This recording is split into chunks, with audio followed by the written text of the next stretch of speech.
মনে রাখবেন, যেই সরকার নামাজ প্রতিষ্ঠা করে না, যে সরকার ভালো কাজের আদেশ দেয় না, যে সরকার মানুষকে অন্যায় কাজ থেকে ফিরায় না, যাকাত আদায় করার অধিকার তার নাই। সুতরাং এমন এক সময় আসবে যখন আবার আমাদের জন্য সুখ শান্তি ফিরে আসবে। সেজন্য কোরআনের কাছে আসতে হবে। কার কাছে? এই কোরআন হলো সেই কোরআন। আমার নবী বলেছেন, মান ক্বালা বিহি সাদাকা। এই পল্টন ময়দানে উপস্থিত লক্ষ লক্ষ জনতার উদ্দেশ্যে রাসূলের হাদিস শোনাই, প্রাণ খুলে কান খুলে শুনুন। আমার নবী বলেন, কোরআন দিয়ে যারা কথা বলে ওরাই সত্য কথা বলে। সুবহানাল্লাহ।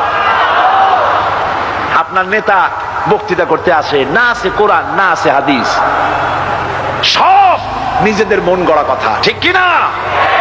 কোরআন দিয়ে যারা কথা বলে তারা সত্য কথা বলে, কোরআন দিয়ে যারা মানুষকে ডাকে ওরাই সঠিক পথের দিকে ডাকে। যেই ডাক শুরু হয় দুনিয়া থেকে, আর এর যাত্রা শেষ হয় জান্নাতুল ফেরদাউসে গিয়ে। আখরাজাহু তিরমিজি, তিরমিজি শরীফের হাদিস এটি। সুতরাং ইন্নাদ-দীন ইনদাল্লাহিল ইসলাম। জীবন ব্যবস্থা কেবলমাত্র কোনটা? জোরে বলেন, কোনটা? এই ইসলামের আইনের সামনে মাথা নত করে দিতে হবে।